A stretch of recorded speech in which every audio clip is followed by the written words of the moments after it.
And I just remember thinking, okay, like, I'm going to move, and as scary as this is, I feel like if I don't try now, I'm never going to try. All right. Well, here we are in December. Yep. Hope everyone had a good Thanksgiving and enjoying the holidays. Yeah, or at least a decent one and not hating your life. I hope your family didn't make you insane. Or if they don't make you insane, I hope you were able to be around them. Speaking of family, we're here. We have a guest. Jim Sletner, Nathan's dad, is in the room as we're recording this intro. Yep, he's getting to see me hunched over this microphone like a psychopath, which is great. So episode 5, right? We're at number 5. Can you believe we've done 4 already? Yes. Sometimes it feels like we've done thousands. Right. But then I just realize I'm delusional. So who was our guest, Nathan, in episode 5? We had the wonderful, talented, handsome, perfect in all ways, Ethan Harb. Yes, all of those things. If you don't know Ethan, he's only 23 years old. He moved to Nashville from Santa Barbara, California, just a few years ago. In addition to being one of the most sought-after Broadway drummers, Ethan's also on the road with acts including Bear Redell, Dylan James, and Ben Gallaher. And we had a really good conversation with Ethan, learning a lot more about his unique journey to Nashville and just how hungry and motivated he was to just get here and just start playing music, right? Yeah, I think Ethan took a very direct and intelligent, wise path in moving here and how he went about getting gigs. So enjoy this wide-ranging conversation with the aforementioned beautiful and perfect Ethan Harb. Did you read the memo? Yeah. You didn't read the syllabus? Oh, yeah. Yeah, did you work out on the chart that we sent you? Absolutely. All right. Totally. Yeah. All right, so let's play it real quick. Tempo, 3 more, 2, ready, go. Oh, look at him. Oh! All right. Prepared. The first time we did this, we started recording. We had it because it was in Logic and it has the BPM tempo automatically on. Oh, wow. So we started playing like a 90 BPM. It's like, we can't talk to this. That doesn't make any sense. You can't talk to 90, 85 at most. So you're just like talking with like a boop, boop, boop in the background? Yeah. Just, oh, my God. Which kind of felt, we talked about maybe just, why not just have a metronome going? Let's make this thing really Weird. have a That'd be groove really to it. distracting. Yeah. Right. It'd be terrible. That's why we talked about it. Because we talk about the dumbest shit We do. possible. Anyway. A friend of mine or a family friend gave me a classic metronome as like a gift, like a old school like piano one, and like I'll just put it on my desk every now and then because it's just like my little knick-knack on my desk. But Love it. I'll just like, not even just like to keep time, but I've noticed just like if I just have it on at times, it's just like it's Hypnotic? Yeah, it's just meditative. Mm. That's just nice every now and then. I wonder, because I know you can kind of essentially meditate on. Do you either of you do any meditation? I've never talked about this. No. So I listened regularly to like a podcast that's a lot about mental health and meditation. Which one? It's Jay Shetty. It's Think Like a Monk. Oh, okay, It used to be yeah. I haven't checked. I know some of his Super material, good. but I haven't checked out his podcast. But I do breathing meditation. So this is, I think, the most common misconception with people who don't meditate and who are maybe intimidated by the idea of it is they're like, well, I just can't clear my mind. I'm like, well, yeah, that's the point. The idea is you focus on something and then you're going to rabbit trail. Your brain is going to go off on something. When it does do that, you just bring your focus gently, non-judgingly back to that thing. You're like, okay, so I'm back. Oh yeah, I started off thinking on my breathing, and then I started thinking about there's a piece of toast stuck in my teeth, and I felt that, and I kind of tongued it out there, and I thought, oh yeah, that toast was a little bit too dark. I should have turned it I would put it all the way to the 5. I should have done like 4.5. That would have been the perfect toast. Oh shoot, I'm thinking about something else. And then you just go back to thinking about your breathing. How long is your sessions? I do not more than 10 minutes usually, but I wonder, that got me thinking, like maybe you can do that with other things. Like some people will do a flame. They'll just stare at a flame. But I'm sure you could just do a metronome. Just think about the metronome sound. It'd be a pretty drummery meditation. Drummery meditation, yeah. Be like writing that down. It's $1 million idea. Meditation for drummers. Yeah. After I'm done here, I'll probably just go home and do that. I'll just miss my gig. Just be like, hey, where are you at? It's meditating. reaching enlightenment. Maybe you've heard of it. We fucked up Ethan's mind. He's never the same again. He went home, did DMT, became enlightened, quit drums. And then became your Podcast old successful. James. Yeah. And became what? Old James. Oh, Yeah. nice. Oh, brought it back. Brought it all the way back. For those who are listening, old James is going to be the intern we hired. Intern. Is it paid or unpaid? TBD. It's gonna be He's going to represent a certain part of the podcast, which is the intern who pulls things up. He's got it's not anything like a certain other podcaster who is incredibly successful who will go unnamed, who has a youthful person pulling up things from the internet. Mm-hmm. Hi, Dan. It's not me. Oh, just your look of judgment towards me. No judgment. Okay, well, thank God. Never. Anyway, how you doing, buddy? I'm doing all right. How are you guys doing? Great. Great. Thanks for taking the time. Yeah, thanks for having me. Yeah, we've been trying to schedule Ethan since we started this, really. Yeah, You know, it's but we've all been so busy. yeah. I'm glad we made it happen though. Yeah. Man, I feel like I'm sitting with two of arguably Nashville's best drummers, Oh, Broadway come drummers. on. No. Just Argue. You can argue. I guess you can argue. I can argue anything. I don't know. Well, I that's how appreciate feel. you saying Yeah, that. well, you guys are. So we were talking about. So you're playing Broadway tonight. You're doing a double, and then you're playing a double as well. I'm not doing a double tonight. Okay. But you did last night. Did last 2 nights, yeah. We will be in the same building on my second shift, and then Yeah.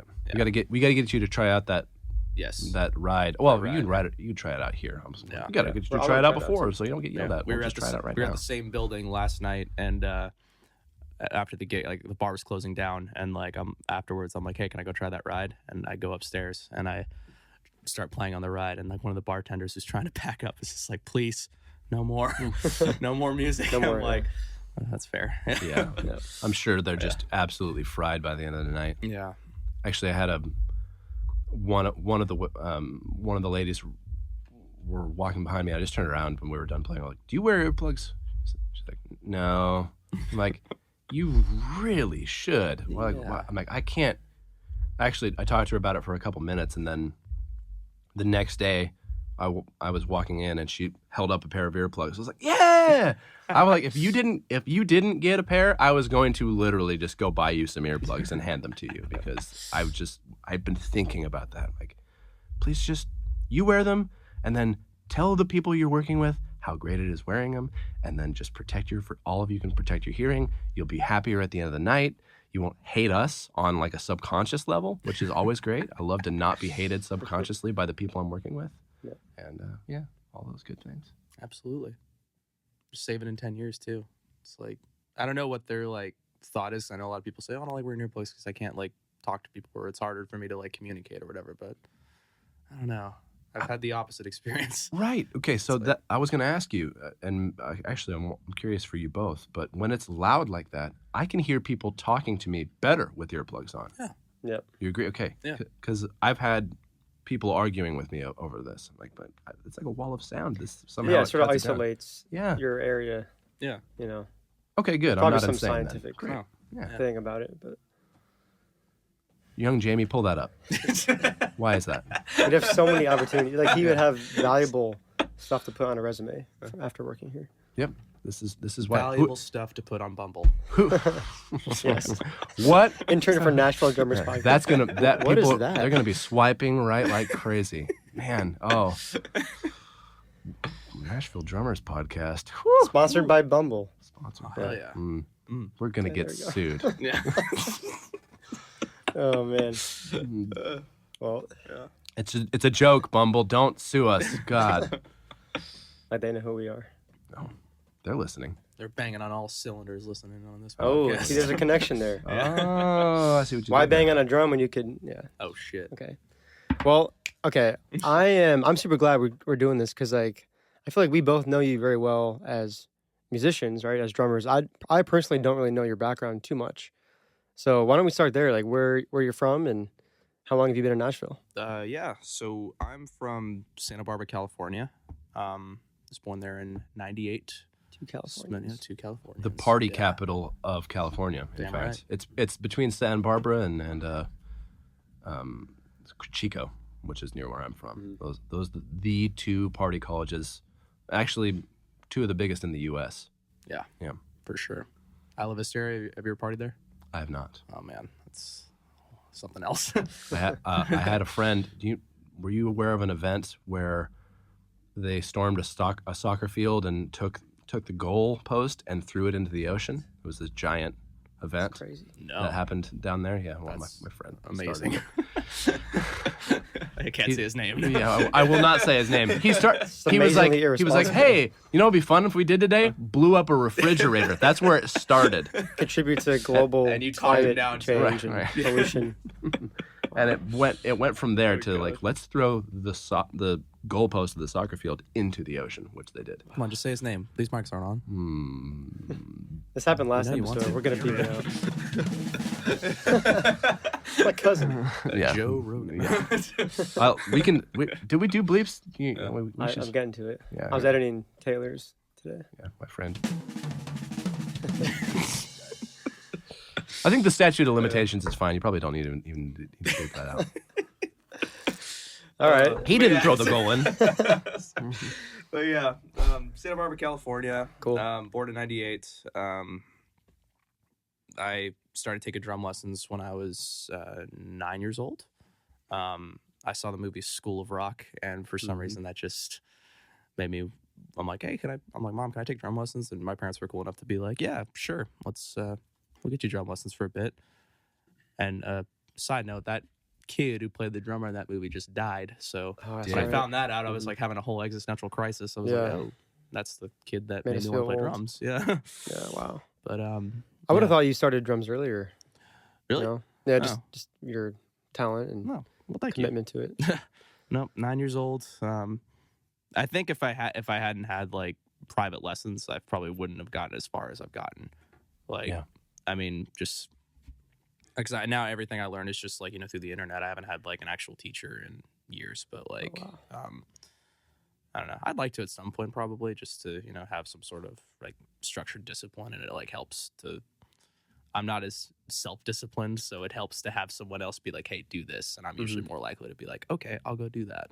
Yeah. But yeah, it was with a guy named George Pendergast, who, I don't know if you guys know the band Dishwalla from the 90s. Yeah, he was the drummer for that band. And he had a little drum shop in Santa Barbara. And my mom just found out about him one way or another. And I took lessons with him for like, I want to say 8 years.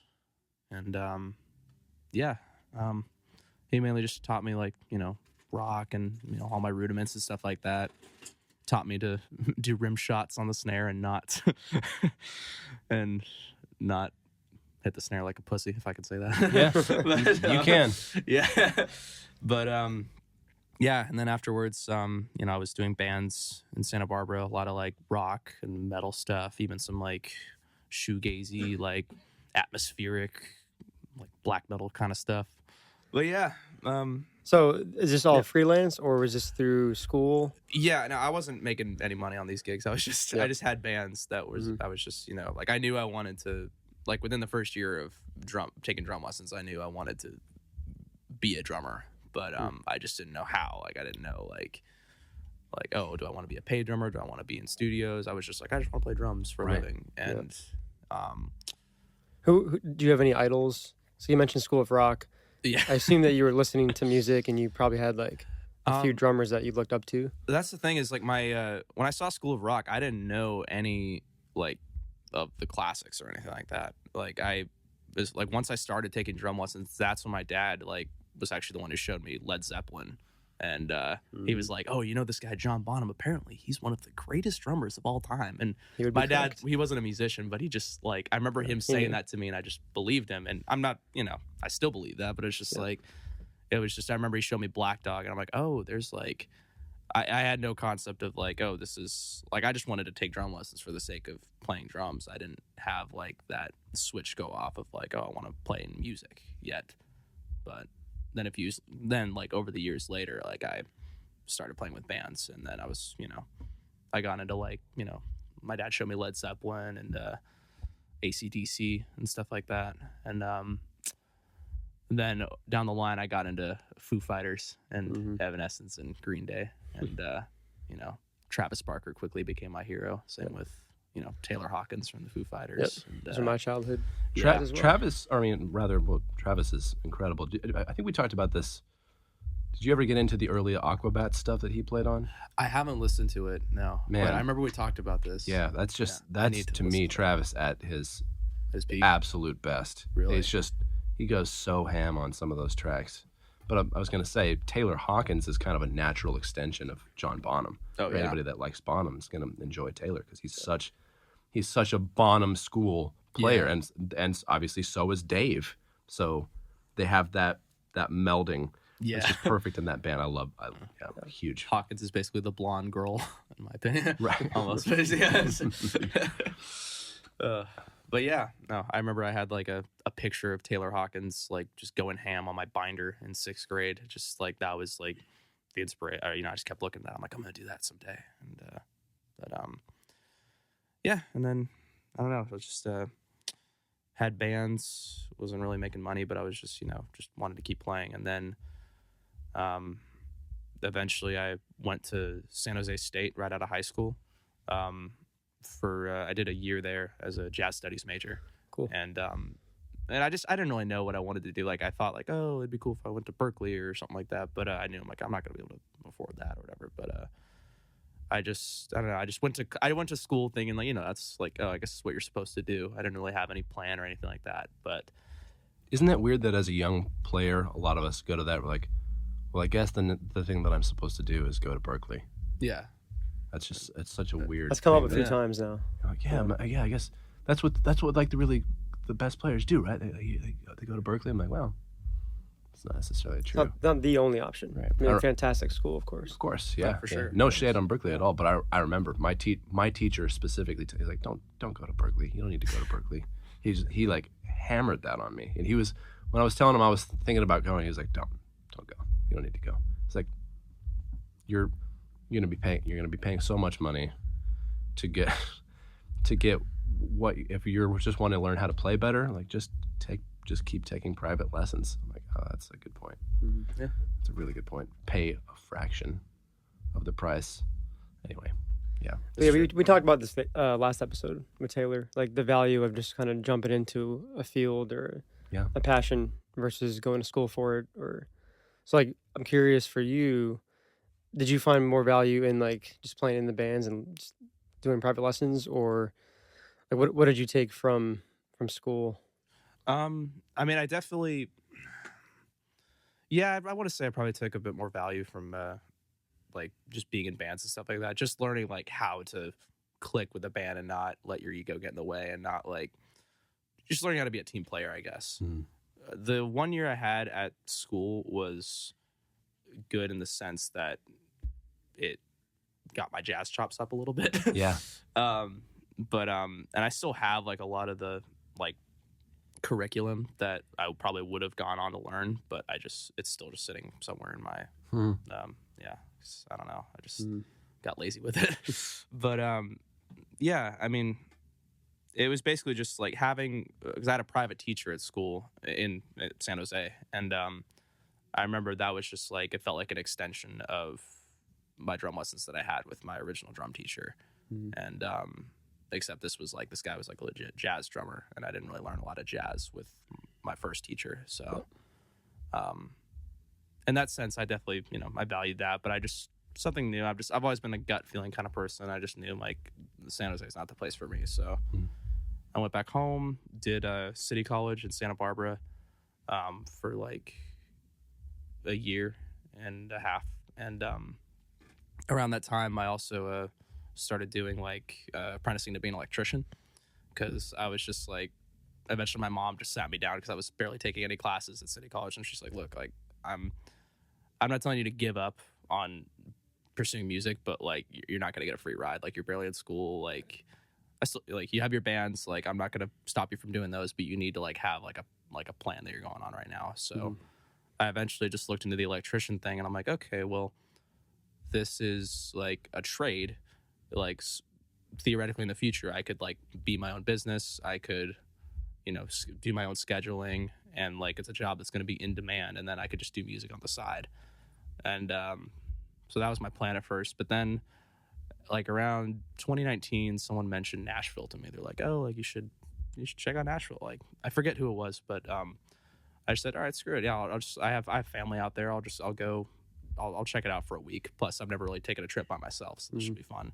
And that was summer of 2019. I think July, like late July to early August of 2019. I came out, and right as I got off my plane, my friends who I was staying with, they took me like, oh, let's show them Broadway. Like right from the airport, they just took me down Broadway, and I just looked around. I'm like, oh shit, this is where I need to be. Yeah. And just from there, So what made you have that feeling? Was it just seeing all the musicians playing, just the atmosphere, the energy? Yeah, the energy, the atmosphere, just like plus, with like driving down Broadway, all the drum sets are like right at the window. So right, you just see like working drummer after working drummer. You're like, oh shit, like this is crazy. Like, so yeah, I had that same feeling when I first came here. Yeah, it's a good feeling. You're just like, oh shit, yeah, that's where I need to be. So yeah, from there I had a great week. I sat in with a few people that were kind enough to let me sit in. And then I made a plan. I'm like, okay, I'll go. I had like a couple bands back home, and I had a good path with the electrician thing. And I was just like, okay, I'm going to give myself a year here. And if nothing works out, like by next summer, I'm just going to move. And oddly enough, right as I came back from that trip to Nashville, all my bands kind of just started falling apart. And it was not even falling apart. I shouldn't even say that, but it was just like, enough stuff was happening where, again, my gut was just like, I don't need this. And I eventually I was all right, screw it. I'm just going to move now. And like, I ended up moving November 30th, or was it November 30th? It was, November 30th of 2019. And then I just packed my stuff up in my CRV and drove across the country. That's crazy. Got here December 4th. And I'm so glad I did that, because if I had waited a year, I'd been coming in, like COVID times. Yep. And, but luckily within that 3 months I had before COVID, I had just enough of my foot in the door. Like I networked with just enough people to like, by the summer of 2020, even though Broadway was very limited capacity and all that stuff, I was still able to get gigs. But a lot of morning shifts, a lot of it was low capacity, so it was hard. But by honestly, like this past summer of 2021, like it's been like one of the best summers of my life, because stuff just blew up. It really did. Yeah, dude. And for you to honestly, for you to have just the straight up balls to just put all your stuff in your car and go, yeah, fuck this, I'm moving there. That's what this is my place. That's inspirational, man. That's it. That's insane. I mean, I also do have to give credit to the one dude who probably gave me the balls to do that, or like lit the fire under my ass. Was oddly enough one of my mom's boyfriends. Because I mainly like my parents were split up. They were on good terms, but like I spent more of my time at my mom's place because that's where my drums were. And but she always had these boyfriends who were all really cool. And like, but this one she had, this guy named John Devins. I have to give a shout out to him. He was in the music business as well. He like designs soundboards, and he works with Sweetwater a lot. And he was saying, because he heard me practicing, and he was just like saying like, dude, like I forget what exactly said, but it was basically along the lines of like, don't live somebody else's life. Like, I think you'll crush it in Nashville. Like, you just got to move now. Like, don't wait a year. Just go now. And I remember, like, just sitting in the kitchen, like, looking at him, and he was, like, saying that to me. And I remember just from there, I'm like, fuck, he's right. Like, wow, man. I need amazing. to go. That's heavy in the best possible way. Yeah. And I just remember thinking, okay, like, I'm going to move. And, like, as scary as this is, I feel like if I don't try now, I'm never going to try. And, like, even if I crash and burn, like it'll just be like, all right, screw it. Like, but if you would have done that, you would have crashed and burned early, which is better. Yeah, you want to. If you're like, if you're gonna try something and fail, do it right away. Yeah, get that done so you can learn from that experience and go on to something else. But you have done the opposite. You have flourished here. Yeah, it worked out in the exact. Yeah, like I'm It's just a freaking amazed. dream. Yeah, absolutely. yeah, you're killing it. Thanks, man. Killing it. Yeah, it's crazy to see how far a lot of other drummers that we've talked to, just drummers we're going to talk to, like within a year, you can, or even a few months, like if you want to play gigs, you want to be on Broadway, like you can make that happen so easily. Yeah. So maybe let's like kind of backtrack. Presumably there's, hopefully maybe some new drummers that are thinking about moving to Nashville that are listening to this. So how did you first get those initial gigs?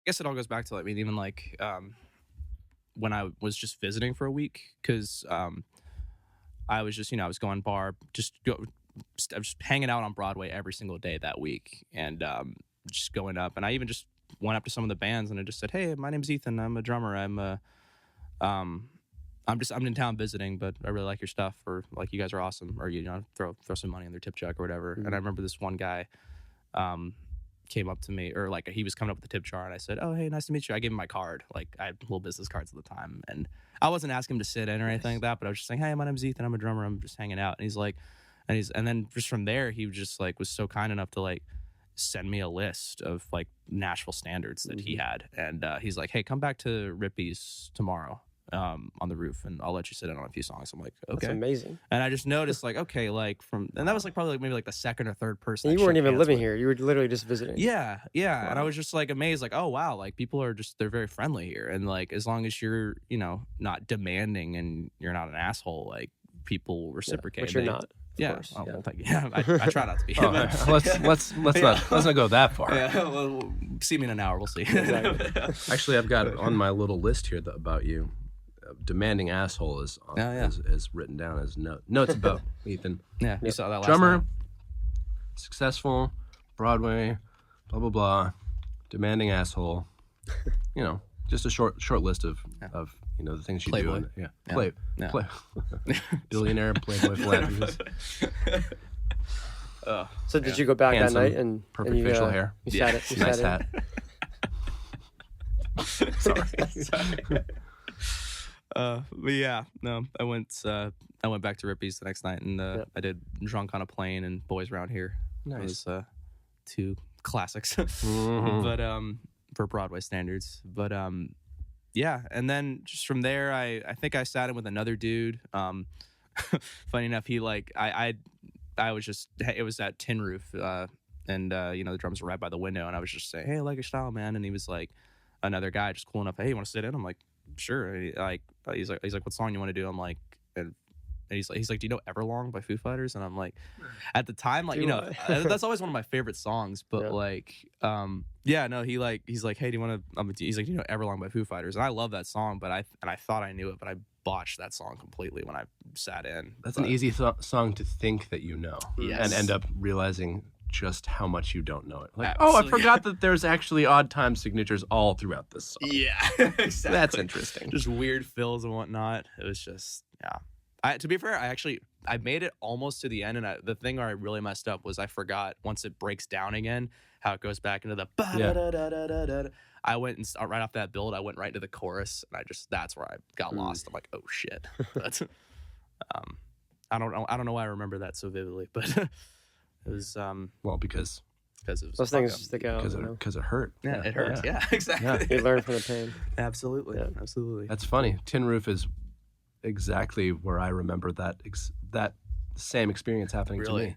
Everlong? Yeah. Well, not Everlong, but I played a gig I was not ready for. In fact, oh no, I played a gig I was not ready for with a guy I currently play with, and at the time, that's unlike you.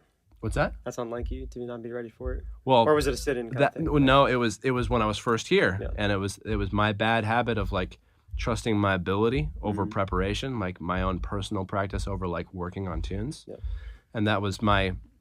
I sat in and when it got to stuff I knew and like the moment, like I could always groove well and like all that kind of good stuff. Like my feel's good and that's not a problem. The problem was just not knowing the songs and coming in, and I played a few gigs with this guy, and he'd talked about setting up a wedding gig, and he was like, "Hey, I got to go with another guy for it because he just knows the songs better." And it was just you could tell it was like kind of like sorry, I kind of offered it to you, but like you're not prepared. And I'm like, now years down the line, I'm playing with him again. I actually told him the story. I was like, Yeah, you know, I you're heard the story. It's interesting. I'm like, you're the first person I ever played with down here. I'm like, and you made me realize that I sucked.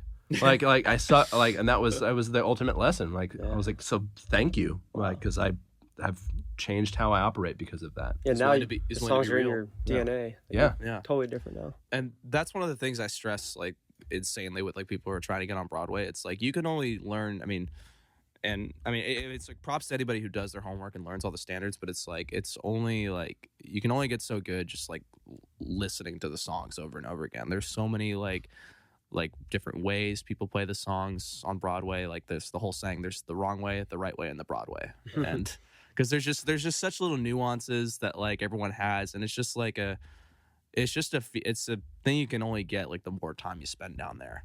And so it's like if anyone's like trying to get in it, I would highly suggest like, you know, not just listening to the songs, but going down there as many nights as you can. Totally. And luckily for me, when I got here, when I like officially moved here, I had a little bit of, I didn't really have a job. So like I had enough in my savings to like just bum around for 2 months. So I was just like, okay, I'm gonna just like, as I tried doing Postmates for a bit, but I was just like, okay, I'm not making any money doing this. I'd rather be spending the time like going down to Broadway or something like that. So, Yep. But yeah, that's just one of the things I stress insanely is just like be down there as much as you can, and you'll soak in so much more.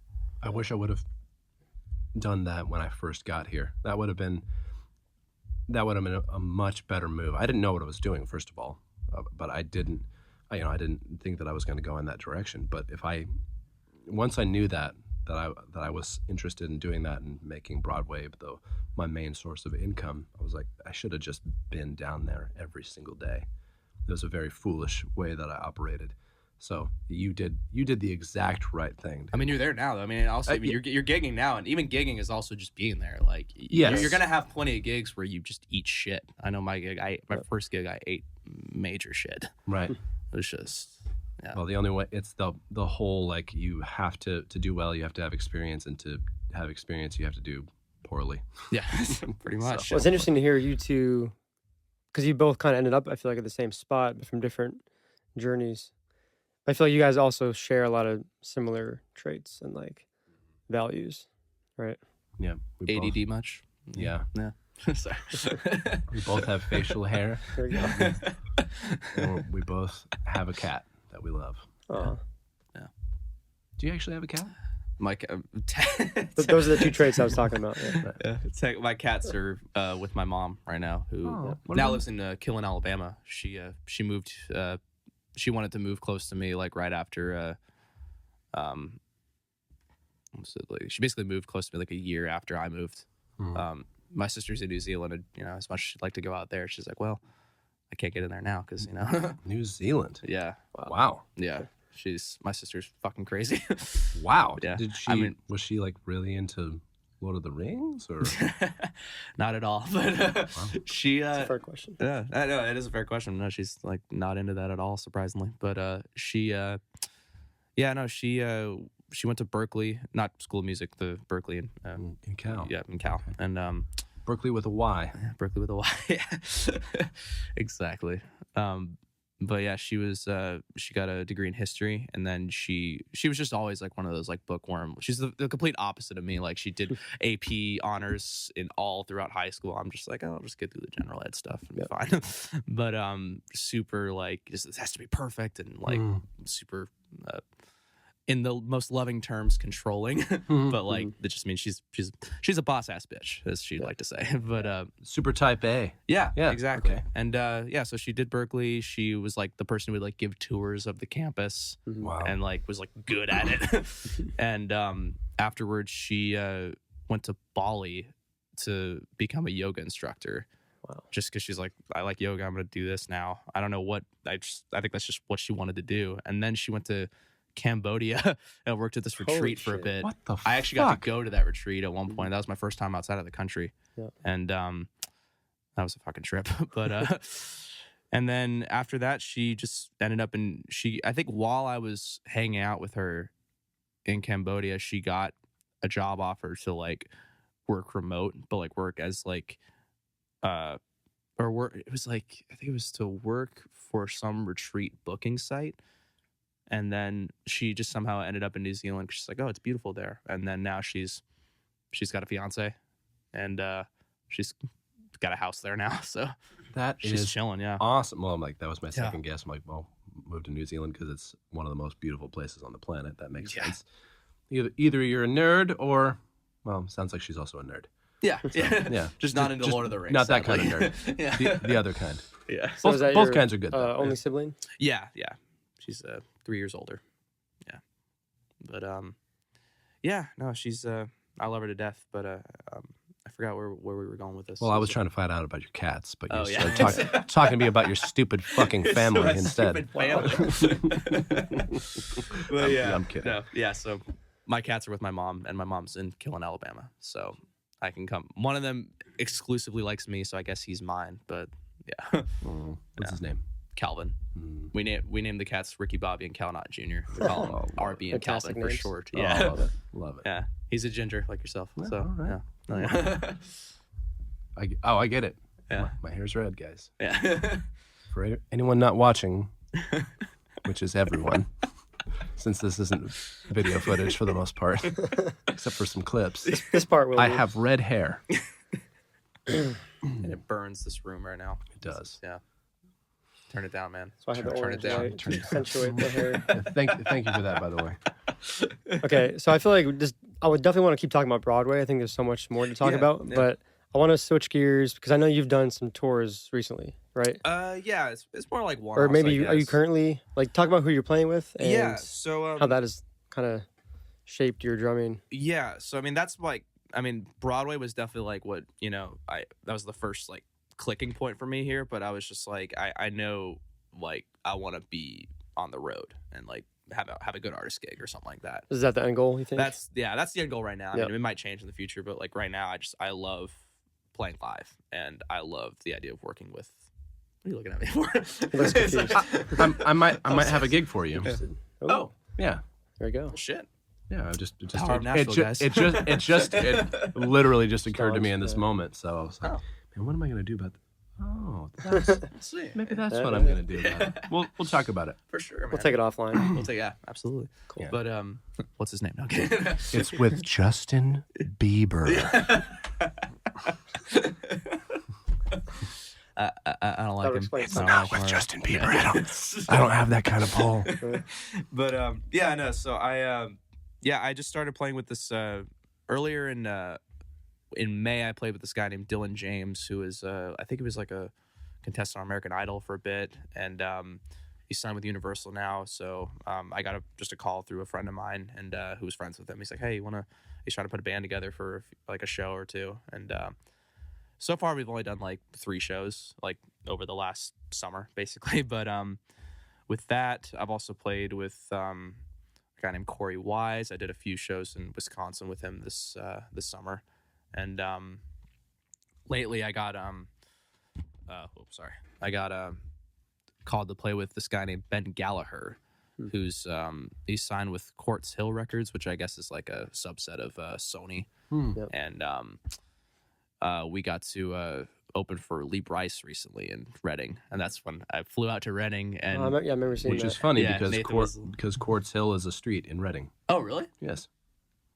Wow, I didn't even know that. There you go. Yeah. Full circle. Full circle, Yeah, absolutely. it was meant to be. But yeah, on that trip, I was like, Nathan's like, you got to go here, you got to go here. I'm like, I'm sorry, dude, I'm stuck in the venue until we leave. Like, You missed out on some good ass burritos, my friend. I know. Oof.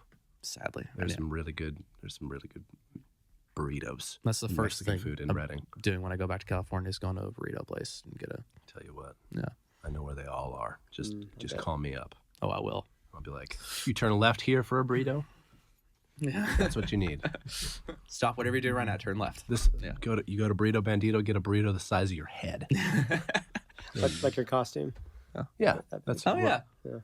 That's what I should do. I should just I should go to Chipotle and just have them wrap my head with a tortilla. Good idea, Dan. Thank you. I like that. And then That was what you meant, right? and call it a Morty mask. Yeah. God. Put some eyes So on there, was that But- your first touring gig, or had you toured before Nashville? Yes, I haven't I haven't really been on a full Like city to city? city to city tour. Like I've done like a few, like I think the most I've done is like maybe 3 back to back. And that was like back in California.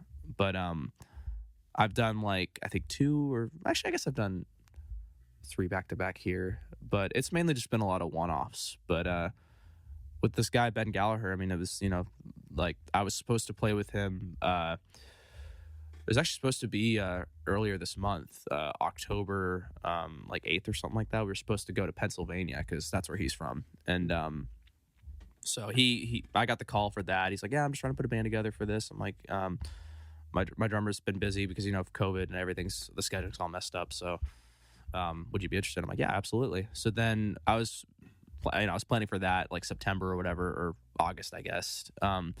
And then around like late August or early September, he texted me. He's like, "Hey, what are you doing?" It was like so and so day. It was like late September. I'm like, "What are you doing?" And I was supposed to be on the road doing. I was supposed to go to Tin Roof in Detroit and do a few gigs there. And I'm like, "I'm supposed to be in Detroit. Why?" He's like, "Oh, I got the call to open for Lee Bryce. See if since you're gonna be on the gig in October, I figured I'd get you on this one." I'm like, "Give me a minute, I'll find a sub." Is that because I feel like you had texted me? I did. Is Yeah. that for that? Yeah, I did. Yeah, Funny. dude. I remember that. Dude. I almost. I'm sorry I couldn't help you No, out. dude, it's all good, man. I'm guessing you found somebody else. I did. Yeah, I got lucky and I found somebody who actually wasn't even in Nashville anymore, but was a solid drummer and actually lived closer to Detroit. He's like, "Oh, I don't even have to drive with them. I'll just drive up there and do the gig." I'm like, "You're a lifesaver." That's great. But yeah, so I did that, and that was actually my first time running tracks, which was scary as hell. And but and that's something I'm trying to get better at now because I know that's just like what's gonna make you hireable. Yeah, definitely. But yeah. So with that, I'm supposed to play with Ben again in November sometime, like late November in Florida, and then the Pennsylvania show that was supposed to happen in October got pushed to December. So I'm supposed to do that with him as well. But staying busy, it sounds like. Yeah, so I got that. Hopefully, maybe if Dylan James has another call or something, we'll see. I have a guy who I play with on Broadway right now. His name's Bear Redell. Yeah, I was gonna mention. That's why I feel like that's probably who most is that like your main act? Yeah, he's like my main gig right now. 'Cause I saw you. That was FGL House, the rooftop. Yeah. That's He's awesome. and he's my boy. Like it's funny because we're actually from the same town, and we didn't even know each other when we were living in Santa Barbara. You said Bear Adele? Bear Redell. Redell. Yeah, Okay. it's like bear, like the animal, and then Redell. I think it's REDELL. I think. Right, because Bear Adele was giving me quite an image. Bear Redell. Yeah.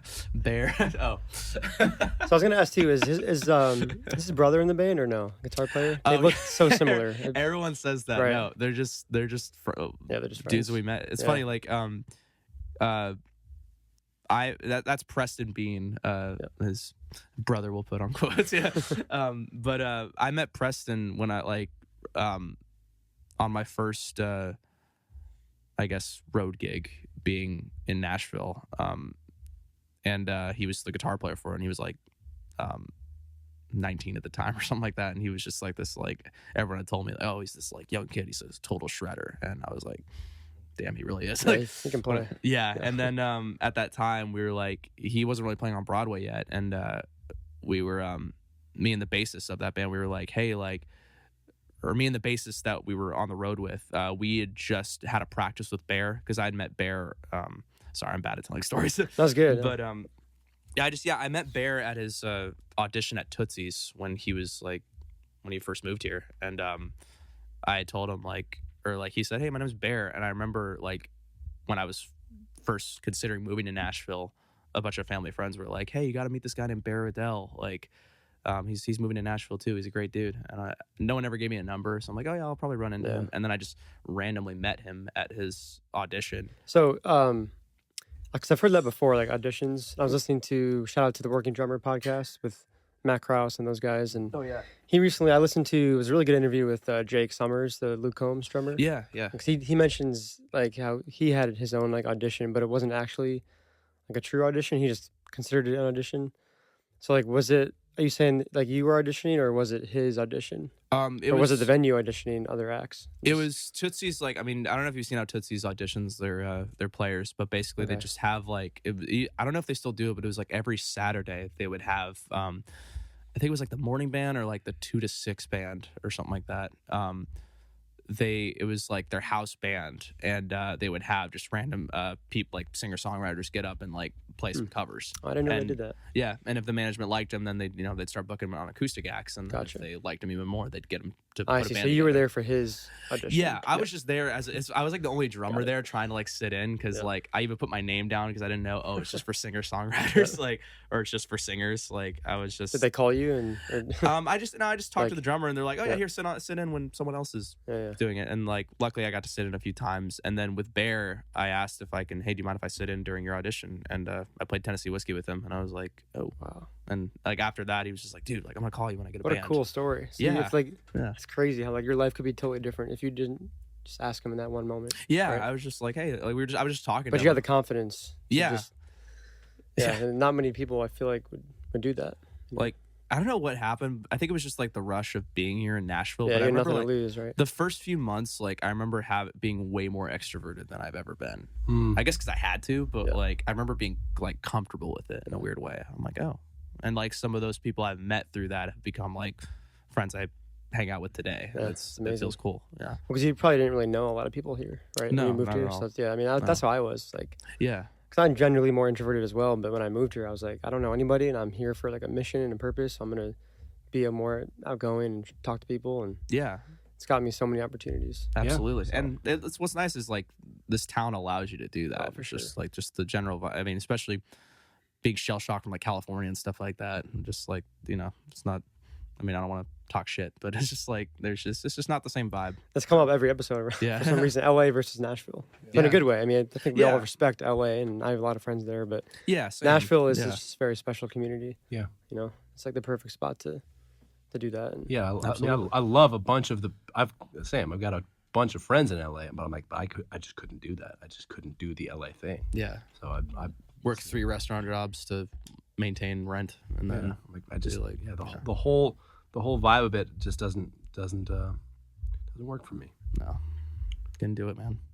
Yeah, that's why I was talking to I need to listen to the podcast you guys did with Jeff, but he he was telling me how like he was like ready to like he had a teacher or a mentor who was like, hey, I could set you up with studio work in LA, or I could set you up to be a working musician in LA, but then he's like, I'm gonna go to Nashville and do this gospel thing, and I'm like, dude, that's like, he obviously made the right choice, but I'm thinking like that is like it was seriously it was a ballsy move on his part. Yeah, because I've like got pretty this much guy guaranteed right. studio work in LA versus the unknown of a new city here. Yeah, like major foot in the door. And you're like, I'm okay. Like it's like, and it's and worked he's killing out. it. Yeah, it's totally cool to see. Absolutely.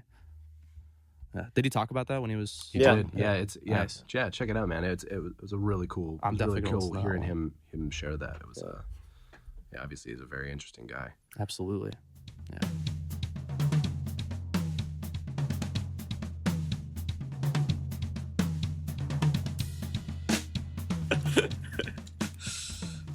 All right, where should we jump into? So we What were talking about Broadway, and you we went on a lot connecting of with Bear.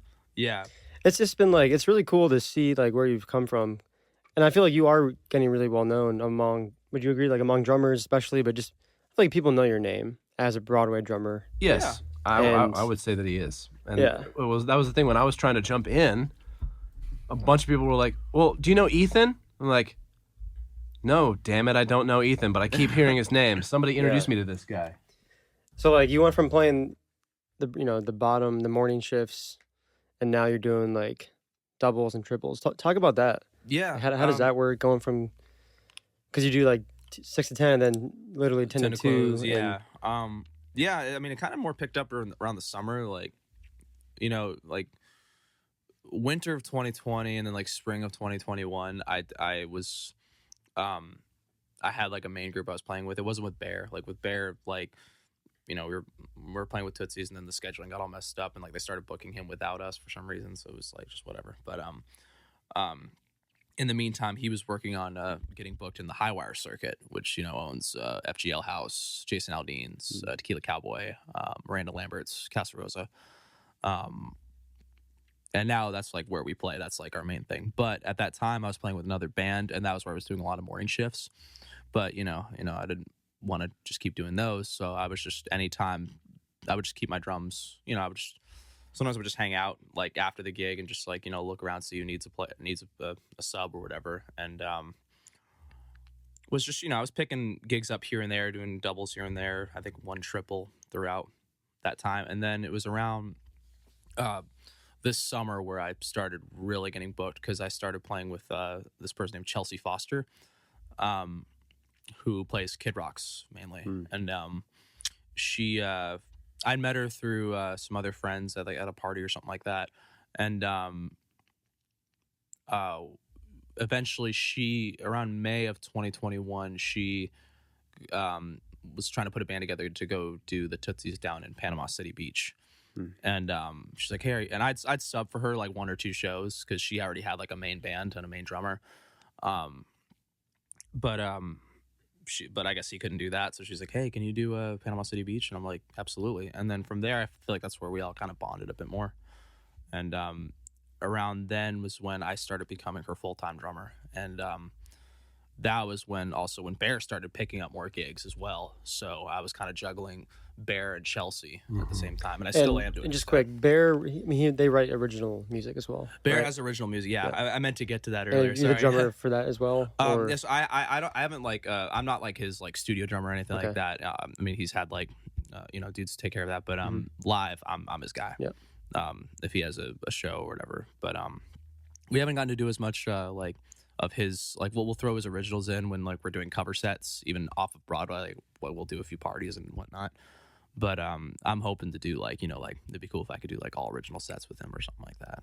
I don't mind doing the covers, but like I think he's my dude. I believe in him, and I want to see what he does as an artist. So for sure. But, yeah. So yeah, I was mainly just juggling Bear and Chelsea this summer, and then also getting booked with a couple other friends.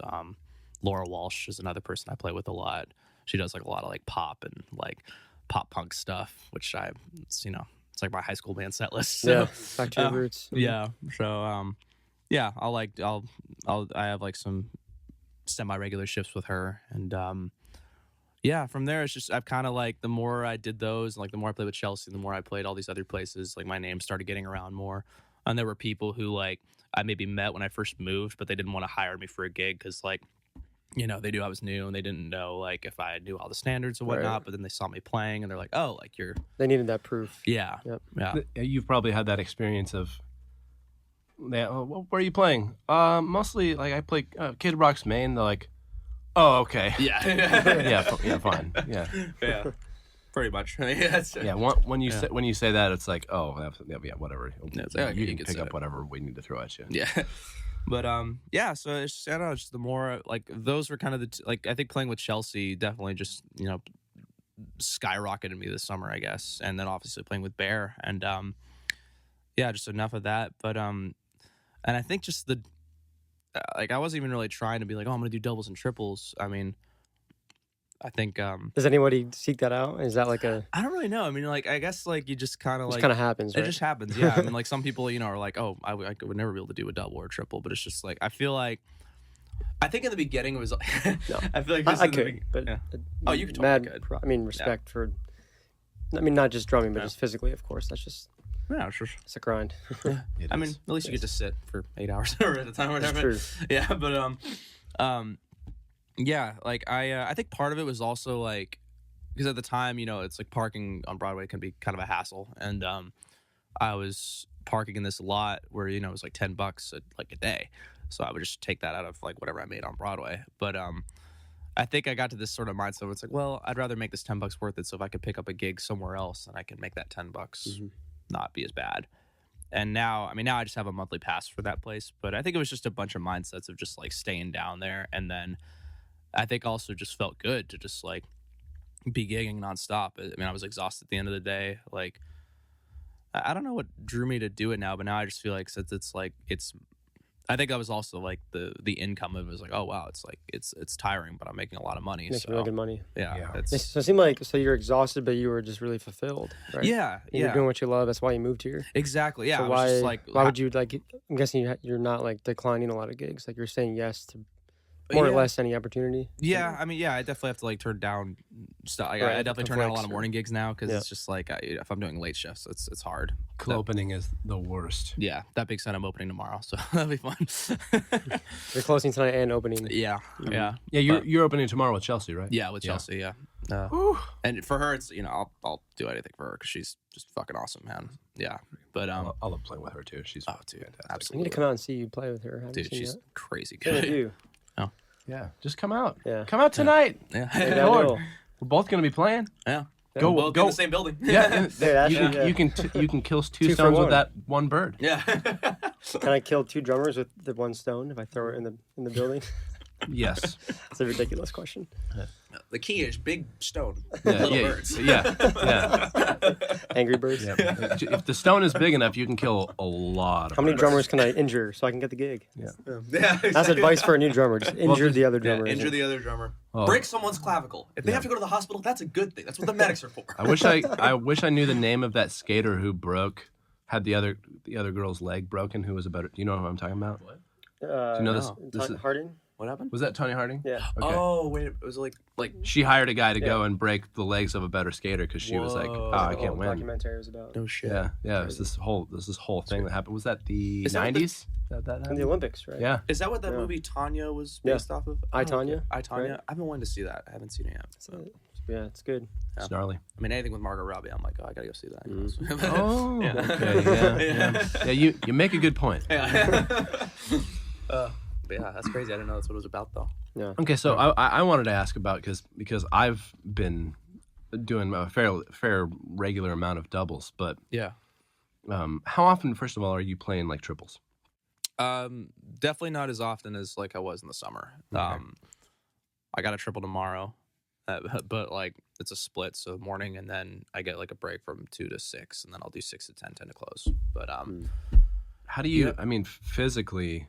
How are you feeling after a day like that? Oh, not good. Okay. Yeah. But like, I think it was just, I don't know if it's just like, again, it's just like,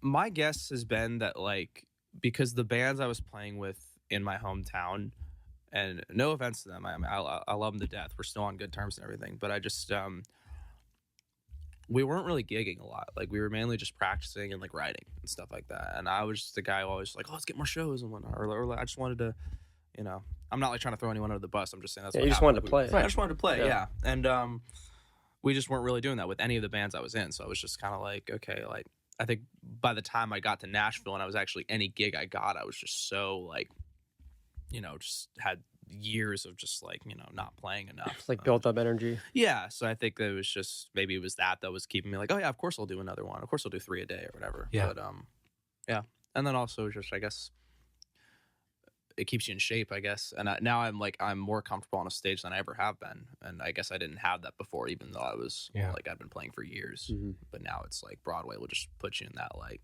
the stage is like your second home. So yeah. But I've been curious about it for a while because like and one guy we're going to have on here eventually if we can ever find a way to get him, Nico Medina, who I knew you were gonna say him, dude. Because he's like, from what I understand, he does 2 days in a row does quads. Yeah, dude. Which is how is that even a thing? I talked to him on his first, like I think he said it was his first quad. He's like, bro, I'm on my first quad, man. I'm like, dude, I was already like, dude, you're insane. He's like, I feel like shit, and then like. I saw him like a few days later. I'm like, dude, how was the quad? He's like, I did another one the day after. I'm like, it's like a drug, right? Like once you do one, you just want to keep. Yeah, keep dude. Like, well, he's also very fit. It was something maybe maybe you were alluding to, like, dude, connection between health and drumming is so important, right? Like, do you have any sort of home regimens? Do you work out? Do you take any vitamins? Like, I haven't been. That's the thing. I've been slacking crazily in the last like few months. It's just been like. I feel like doubles and triples are like so that I can rest the next few days. Yeah, I mean, that is your workout. At this point, yeah. I mean, it's probably not the healthiest. Like, I'd like to have another regimen again. Like I'll do kettlebell stuff or like go for a run every now and then. But like, it's just been like any day I'm off now, I'm just kind of like sleeping or just hanging out. chilling with friends or whatever. Yeah. But yeah, at some point I'm trying to find that balance now. And I know Nico has said that too, that he was like, he's because he's one of the few guys that got like, he's got his feet in both doors. Like he does a lot of road stuff, but then he's also on Broadway when he's not doing that. And that's kind of where I'd like to move into, is that area. But he's been saying, he's like, yeah, I want to find, like, I don't feel as like inclined to like take certain gigs now. I'm just kind of like, okay, I can enjoy my time off, and like, I don't know. He's trying to find his balance though, and that's what I'd like to do. I kind of like that, doing 2 days in a row, going super hard as like a sprint. Yeah, and then have the rest of your week just be open. Like exactly. If you could do that, I'm like, sure, I'll work 16 hours a day, 2 days a week, yeah, and then just take the next day to just sleep, and then spend, all these other days. That's how I view my free. Weekends. Like I'll take typically I take Tuesday, Wednesday off now, because those are like the 2 days I feel comfortable being like, okay, I don't need to say yes to that. But like, so like throughout that weekend, that's another excuse for like, okay, I'm gonna just fill it up with as many as I can and just get through it. Unless I have like a gig that I have to practice for, then I'll clear some time. But like, other than that, if I'm my Tuesday, Wednesday, okay, that's my day off. Okay, let's work as much as we can throughout the weekend. And yeah, I've done one quad before, and I don't think I'll ever do it again. Like even I have my limits, so That's it's rough, like, yeah. like I don't understand how Nico can just probably. There's no break, right? Yeah, pretty much. Unless every now and then you get a singer who wants to play drums every now and then, but you'll get like some beers thrown your way and beers, some bar food maybe, but get a beers do not help you feel better the next day though. That's true. They slow me down when I play. Like I can only do it if it's like a very, very, very chill gig. If I'm doing like a gig with Laura or Chelsea, I'm usually saying no to drinks, because that's just pure like rock stuff. I'm like, I need my stamina for that. Yeah, that's the thing. Like people are constantly trying to buy me drinks on, especially at Tootsie's. I'm like, you want a drink, bro? I'm like, no. Yeah, I'm sorry, dude. put the money in the bucket, like Right. They want Drink that. cash. They want that special. I know. I'm like, I love a drink. My drink is green. It is not a liquid. It is dollar bills. I drink dollar bills. You think it wouldn't go down easy, but it does. It does. It You'd goes be down very surprised easy, how easily it goes down.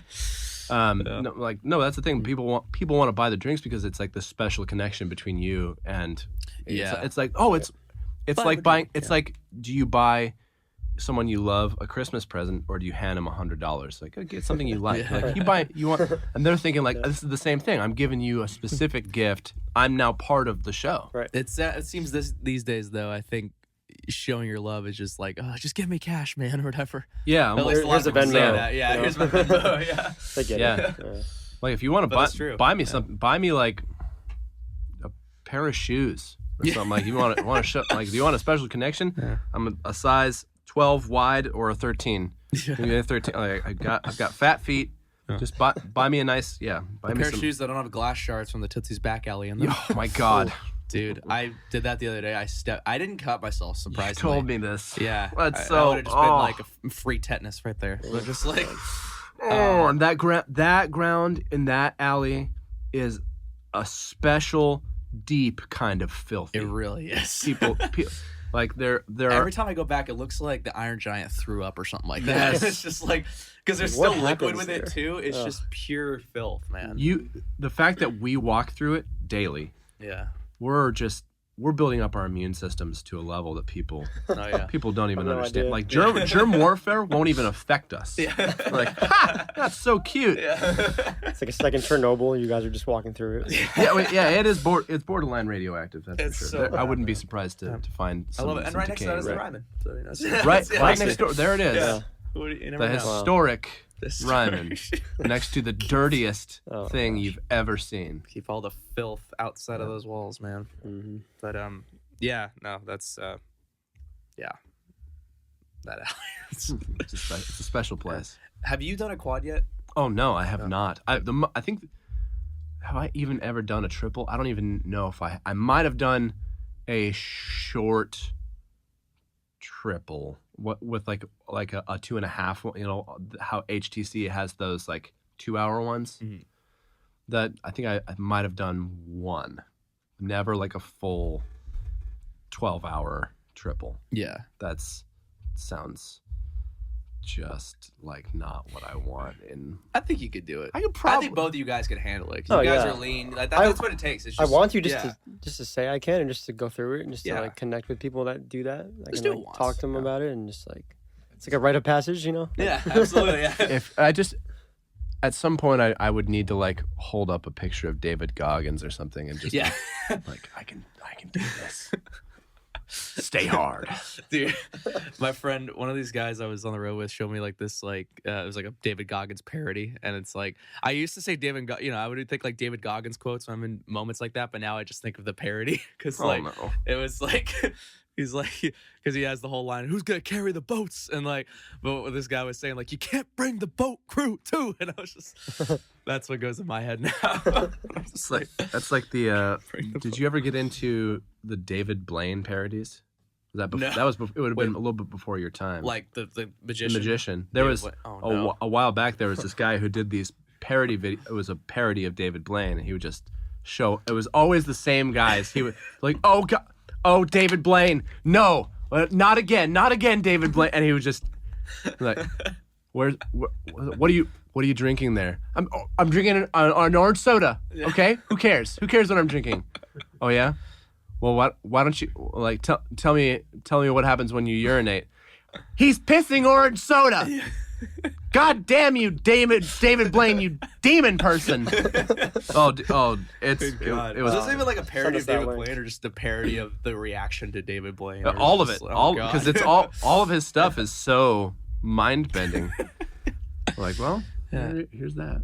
Dude, is he even a magician or is he just like a stunt man at this point? He's all of the He's above. just everything. Did you ever see he did a great TED talk on how, because he set the world record for breath holding, 17 minutes. Really? Oh wow. Yeah, he talked about how I love this. He actually like gave a very emotional TED talk about like breaking the world record for holding your breath. He's like, well, I talked with such and such about doing like, can we make a device that I could ingest or like put like kind of basically put into my lungs that would recycle the air. And it was like, did all these things. That's what magicians do. They're always on they work with fringe technologies and things like that. That's how they make it's the combination of creativity and new technologies and things like that. It's an awesome thing. But he was like, then I eventually came to the conclusion that I should just try to break it for real. And he did. He just stayed every morning. I didn't know that. He was like, yeah, you should definitely watch it. But he talks about it every morning before I'd get out of bed. The first thing I do when I'd wake up is he would hyperventilate, hyperoxygenate, hold his breath for as long as he could, and then when he had to exhale, he would exhale and then hyperventilate. He'd do that 3 or 4 times every single morning, and he would time himself to see how long he could get it. Eventually, he set the mother effing world record for 17 minutes. Static apnea, it's called. Yeah, That's wild. it's been beaten, but Since then, yeah, I think it's at like 22 now. what's wrong with people? We're meant to Just go play breathe. drums. Yeah. Why are you doing that? Yeah, at that point you could take a nap while holding your breath. Right? That's pretty. Does that count? A you just breath sleep? held nap? Like, Yeah, probably.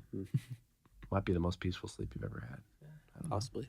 Or maybe you die. Next to a coma. Yeah. whoops. Well, I didn't break that What's record. it called when you're napping and you don't breathe? I think that's called death. I think that's what that's called. I'm no scientist, Yeah. but I'm not a doctor. But it feels like that's called being dead. sounds like a Norm Macdonald bit. Yeah. R.I.P. by the way. Yeah. Dude. I've been watching so much of his stuff lately. Dude, I'm me not too. scientist, but Oh my I'm gonna get into him. I was never a huge he's so funny. yeah, never a huge fan. I loved Norm, but I had not digested a whole ton of his material. Everything I'd ever encountered, I was like, this guy's a freaking genius. Yeah. But then since he died, same thing. I've been watching just nonstop. I'm going, oh my gosh, he really might have been the greatest of all time. He's just, there's just no one like him. And he's just apparently like that everywhere. It's not just an act. Like that's just who he is. Or who he was. It's just like. You ever hear his bit on teachers?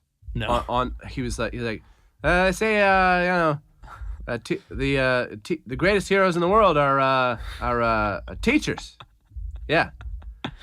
I thought that maybe our greatest heroes were, our greatest heroes. No. Maybe like tell that to a firefighter, this teacher gets up and she's just berating him for this, and he just ripped her to shreds in his very norm way. She's asking, she's like, blah, blah, blah, are you retarded? It's like, did you just call me retarded? Oh. Teachers aren't supposed to say that. Yeah, like I don't think you should be a teacher. Yeah. It's like completely pissing her off. It's like this hero just called me retarded. Yeah. Oh my gosh. Dude, he was just unbreakable to that man. Yeah. Oh my God. Greatest of all So time. funny. Man. Who else do you like in the world of comedy? If you're listening to a bunch of Norm. Oh my God. Louis C.K. is my guy. Oh yeah. He has a whole thing on the word retarded. Yeah. He does. It's part of a skit, which is, I think, genius. It's so funny. Because obviously it used to be, it's still It was a technical scientific term for Yeah. people that were retarded and Right. disabled, but now it's just become a societal thing where we don't use it. Right. Yeah. But so he goes like, well, did we tell them that? Right. Like, did we go back to them and be like, listen, Johnny, you're no longer retarded? Oh yeah, that was from his new one. Yeah. Yes, So he's like- yeah. He's like, you mean I'm? And the guy's like, oh, you mean I'm cured? And he's like, no, we're not even working on it. Yeah, we're Not It's awful. And he does impersonations that I'm I not need going to do here. I need but- to rewatch. I forgot about that. So I thought- remember that bit. Now. He was my favorite. And then he obviously got canceled, and then like I didn't realize he was back. Yeah, he's Yeah, back. He released that goes special into through it. his website. 'cause Yeah, he couldn't I do it bought through that. It's Netflix. hilarious. It's so 'Cause he goes funny. into his like sexual Yeah. thing that got him canceled, and That was the most is great. legendary. It's like if you're gonna do. Wait, let me finish. That was just. Yeah, you've seen it, yeah. that was such a legendary. I can quote that whole thing. Oh, it's so good. Ask, are you sure? Then just don't fucking do it. Yeah, just don't do it. Obama knows my thing. Like, Good lord. dude, watch this podcast get canceled in 5 years. Oh, I know. No. I know this might get edited out. Who knows? Yeah. This is like even just using the word retarded to describe some things that someone else said is like Yeah. we're verging on getting canceled. I don't know. Just No, we're keeping it in. Fine. Hey. Rogan supports us. Okay, switching topics, kind of sort of related. Something I'm always curious about because for me, in my full time, I'm in marketing. I do a lot with social media. I know like we're all on Instagram and Facebook, and I know like I'm always curious of people's like mentality towards like marketing themselves and using specifically like Instagram because I know you've done a lot of content. I think what sets you apart, you've probably seen some of his videos, but like you've been like posting clips from Broadway, but like it's not just like a GoPro. It's like the sound, like the audio from the board, and it's Yeah. like super high quality. Yeah. I had never really seen that before. It was it was a trick. Jack Thomas, who's another Broadway guy. Yeah. He plays with a band called the Outliers. He told me, or I saw his videos, and he was doing that basically. Like I just saw he had like it was like I could tell it was phone audio or phone video footage, but Yeah. but it was like right next to the kit and it wasn't clipping. And I asked him, like, "Yo, how'd you do that?" Yeah. And he's like, "I just got an iRig 2, which I guess is a little device that's made for guitar players." But he said since he brings his ears and a little mixer downtown with him, he's like, just plug the iRig into the phone, and then throughout the other end with a 1/4 inch, just plug it into the main out on your mixer, and it takes a little bit to get the the levels right. But and obviously I've noticed that like certain clubs, like the mix isn't quite there, and it's like really quiet, and I can't use like there's a lot of footage I have that I just can't use because it's just like it just didn't work out. So like when did you start doing that? When did you make that decision to like I'm going to start putting out content? Yeah, And, I like- just I think it was like middle of summer or something like that. I forget when the first video was, but yeah, I want to say it was like a few months ago. Actually, I want to back it up even further because I went back to your channel doing some research, and you were doing like I don't know if there's a name for it, but like the dialogue drumming. Yeah, You know what that is? Like it's playing funny. along to like bits and That's sound taken- bites and news clips. So many people are doing that now, Yeah. and like I of course like it definitely wasn't my idea. I'd seen a couple other people doing it, Yeah. and but yeah, I wanted to try it, and like I found out I had like a knack for it, or like I was actually like able to come up with like a full video within like a day's worth of I've playing. never tried that. I feel like I'd be good at it too. 'Cause, I It's- mean, did you like chart out what you were gonna do? Like, was it? No, I'm more of I'm better at learning songs just by listening, and So you don't have charts on Broadway at all? Or? no, I do have charts on Like, Broadway. For okay. that was like the first time I actually was like when I learned the Nashville number system. Like, okay, now Yeah, I I was have gonna to ask you that as well. Yeah, like I definitely had to learn it for that, and I was like that just made my life a lot easier. But for those videos, no, I just I would find a clip I liked or thought was like, had some rhythmic qualities to it, and I would just put it in GarageBand and just loop certain parts until I come up with a beat and then move on and then try to do the whole thing in one take. And I feel like that's where maybe your jazz roots kind of come in. yeah, I mean, right? dude, it definitely helps. I can kind of hear it. Oh, yeah. sorry. I mean, but Rona for you and you. Everybody gets. I already Rona, have right? it. Yeah. Oh, But you guys are cured from Broadway streets, so I think we're good. Oh yeah. Yeah. We got a special type of yeah.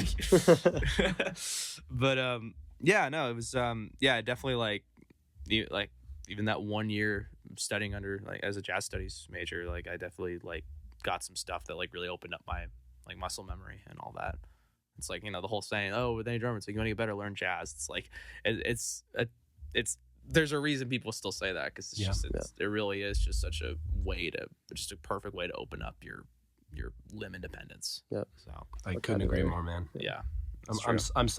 I think it's great for limb independence, and it's really great for comping things. It teaches you to pay attention to dynamics in a very special kind of way. Absolutely. Like there's a lot of things, like when people start soloing, there's a habit that rock players in all genres have, which is they're soloing, I should get louder.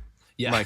I'm like, and that can be cool. That's not like there's not a hard and fast rule that says you shouldn't do that. But it can also be cool if someone starts soloing if you bring your volume down.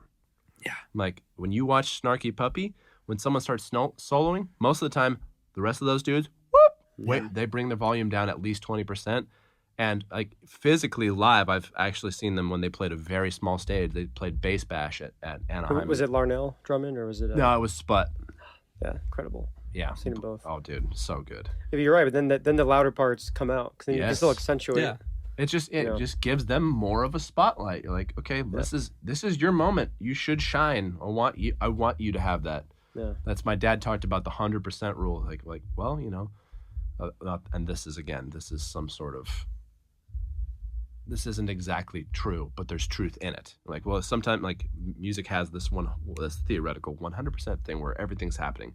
Like, there's no space left. Like, well, if someone's playing 80% of that, you shouldn't try to play at 82. You should bring it down to 10% and let the other guy play another 10%, and then that Never third heard guy that can rule. play. I like that. Yeah. Like let there sense. be, space makes it, but there are also moments when it's cool when everyone's going crazy, and you see that in bands like Cream. Yeah. like in the cross when during the solo in Crossroads, Jack Bruce is also going ham on the bass, and Ginger Baker's going bananas. Mm-hmm. Like in this, it's like you kind of think of it as Eric's moment, but it's not. They're all going crazy. But anyway. Yeah, there's something special about that too. Yeah. Anyway. Dynamics important, man. Yeah, but that's jazz gets you in there. it's evident in your playing that you've done that study. So. Oh, well, thank you. Yeah. One of my favorite, back to the videos quick, like I saw you did like a contrasting gig, like montage. Yeah. Have you seen that? Oh, yeah. It was like, here's 2 gigs I played 24 hours apart in like different cities. And it was like, it was comical because it was like literally like jazz. And then you were playing Sweet Home Alabama or, it was Stacy's mom kind of thing. It was like I was doing a Conway Twitty Loretta Lynn tribute band. And then the next day we drove through the night. And then the next day I played Kid Rock's Main and was doing all the small things. But I was with this guy named CJ Fiandra, who's like one of the funniest motherfuckers on Broadway. He just like will replace any word he can. Like I sing a little bit on Broadway, and like one of the few songs I sing is Kryptonite by Three Doors Down. Oh, hell and yeah. like the first time I played it with him, I could not stop laughing. He fucked me up entirely because every time I said, "Would you still call me Superman?" he would go, "You." I was just like, I don't know this guy. I didn't see dude, him. he's hilarious. Sounds Like Soulja Boy, you. Yeah. Soulja Boy, Oh. you. I And, just like, lost it. He'll just and like during that whole like she left me roses by the stairs, he was like she left her panties by the stairs. Yeah. I look good in her underwear. Like I think that was the clip you used. Yeah, It was such a contrast. because like It the was gig I was doing before was just like we're trying to it's for a bunch of older people, and we're like it's like this was like the Conway Twitty was like the sex symbol back in the day. He's like he was doing stuff that was a little risque, and like that was just you had like a saying black darling. shirt on, like Yeah. dress shirt, dress Yeah, pants. it was just such a formal gig, and then I'm like driving through the night, and I'm like, okay, let's get all down and dirty on Broadway. Love it. So you really have to be a chameleon in that sense. I think we all do, but I feel like you especially Absolutely. kind of thrived on that, right? No, I mean that's like, and that's the funny thing is like I remember like when I think back to this now when I was just like when I was first learning to play, and I was just only into rock, and I just like anytime someone told me I had to turn down, it always bummed me out because I'm like, oh, this is where I want to express myself, or whatever view you have. But it's just like now I look forward to, especially doing doubles and triples, I kind of look forward to quieter gigs now because I know it's like, okay, this is just gonna be chill. Especially if it's like the last gig, I just know like, okay, I can just chill. I don't have to exert myself too much. But one of my favorite triple, like I for some reason still remember this, was like one of my favorite triples I did was 3. Just it was the first one was at Johnny Cash. It was just all country, old, new, whatever, no rock. And then the second gig was at Metal Mondays at Mellow Mushroom, and it was just like straight, Black Sabbath. Slipped. Oh, really? My first Broadway gig. Yeah. Oh, really? At Mellow Mushroom? Well, I sat in at Mellow Mushroom. Yeah, it was like a Sunday. It was during the pandemic, and it kind of sucked. Oh, really? Anyway, I didn't mean to interrupt. Yeah. Who were you sitting in with? Do you know JJ Flores? Yeah. Oh, did you sit with the Mexicans? Yes, dude. I need to throw. Well, it's actually kind of a funny story because I was kind of my background. Like I was, cause I'm not really trying to do Broadway a whole lot, but I was trying to at least get my foot in the door and play it because I wanted to do it and meet people. So I'm part of the Nashville Drummers Facebook group, and I made some post on a weekend about how do I like get in? Like anybody got any connections or can I sub?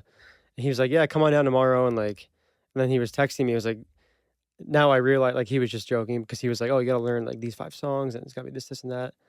Then I get there and like we didn't do any of that music, and it was totally chill, but I was very stressed and because I was picturing like, oh my god, I'm playing Broadway. I listened to all the songs. That's JJ. Then like I sat in for 2. I only played like twice. I wasn't actually like sitting in. It was just, I mean, I was, but it was, we just took 2 songs and that was it. But he'll give you that platform. Yeah, I was like, dude, thank you. I don't even know you. Thank you so much. I couldn't believe he did that. Dude, JJ, like really cool.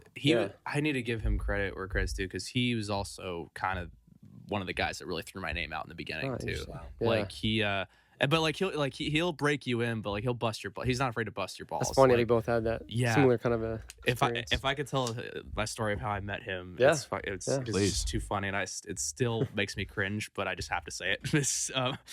It was so I was just like, I think it was like my second month being here. I was just walking up and down Broadway, just saying hi to people, and I saw him and Mijo, who's the other guy in Mexicans, and they were playing an acoustic shift at Crazy Town when it was Crazy Town and not Casa Rosa, and I just like, I don't know what prompted me to do this. Is the stupidest decision on my part, but for some reason I put my business card in the tip jug. Ooh. Yeah, it was so bad, and like.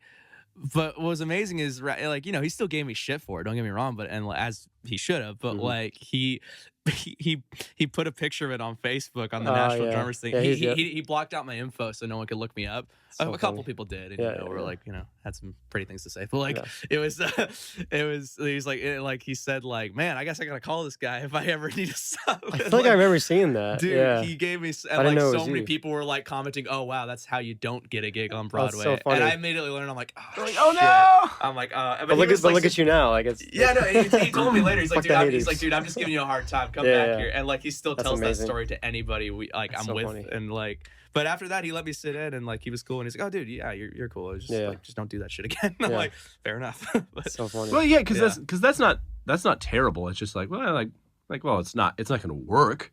But it's not like so cringy that's like lose your friends over something like that. Or like lose respect. And it means a lot that he was able to see that and like not like just see me as an asshole or whatever. But he had your back. Yeah, for sure. That's not an asshole move. That's just like, I don't know what to do, so I'm giving you this. Yeah.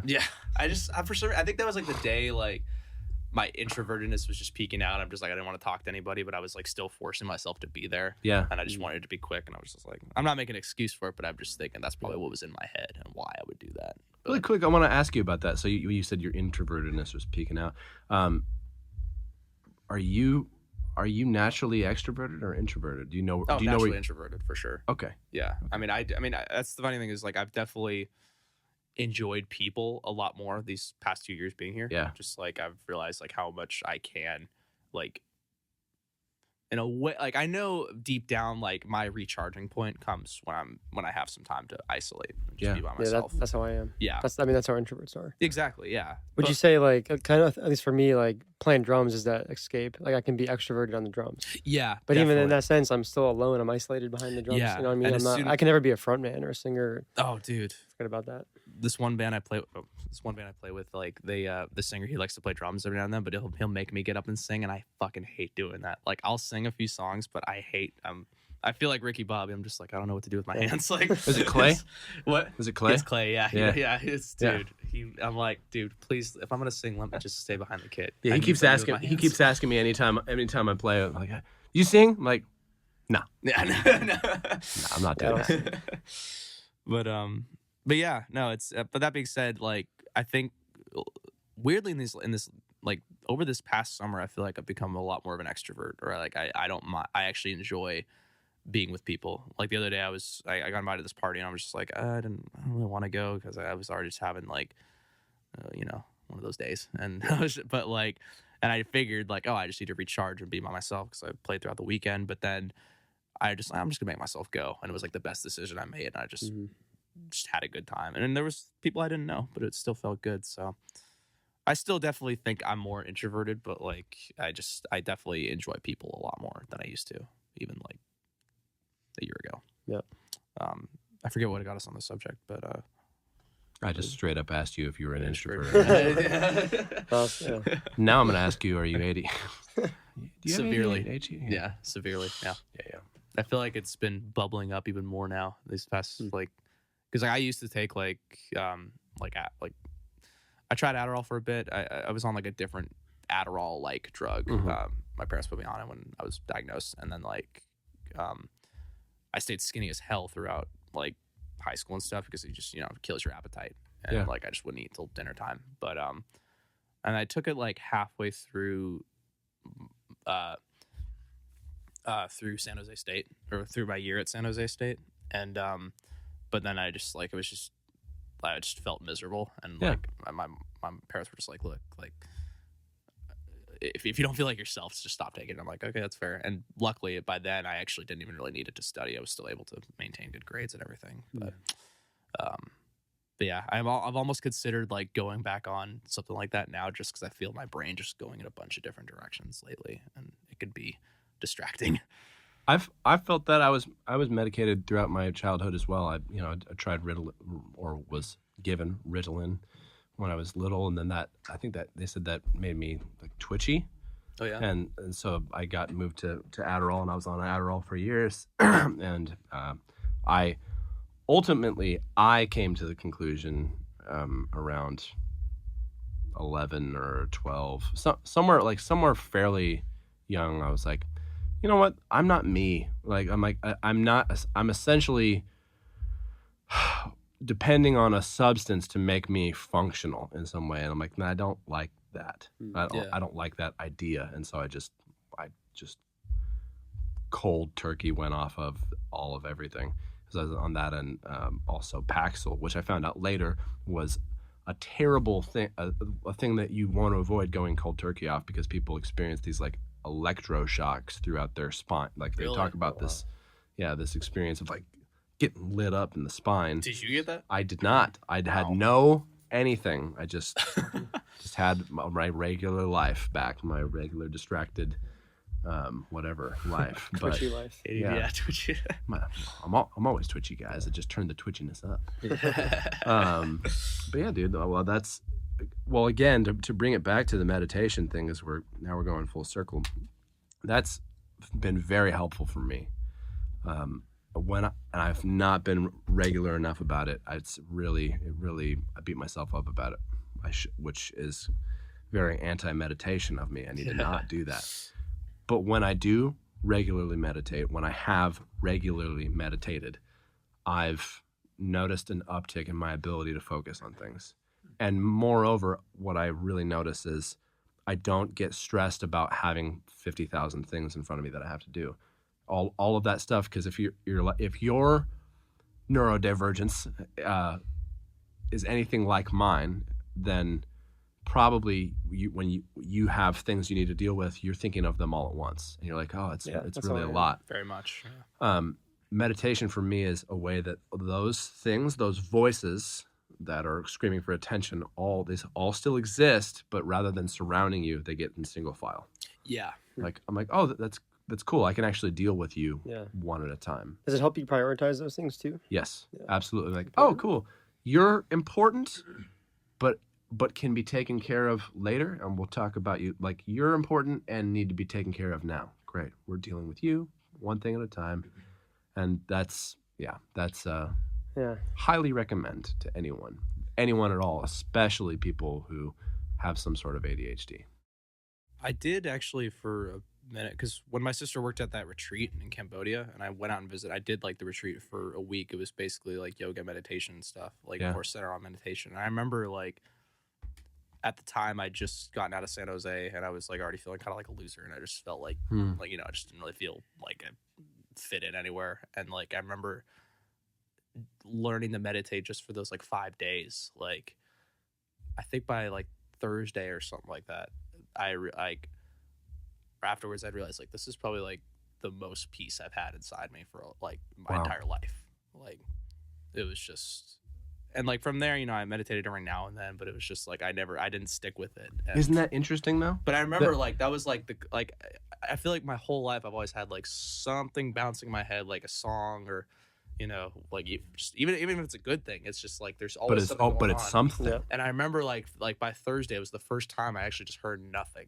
And I was able to just be like I was having dinner with everybody. I'm like, oh hey, like that's such an interesting thing, because when we talk about that's the most peace I ever had in my life, and yet, and this is me talking for myself as well, and yet we don't pursue it as regularly as we should. Like why?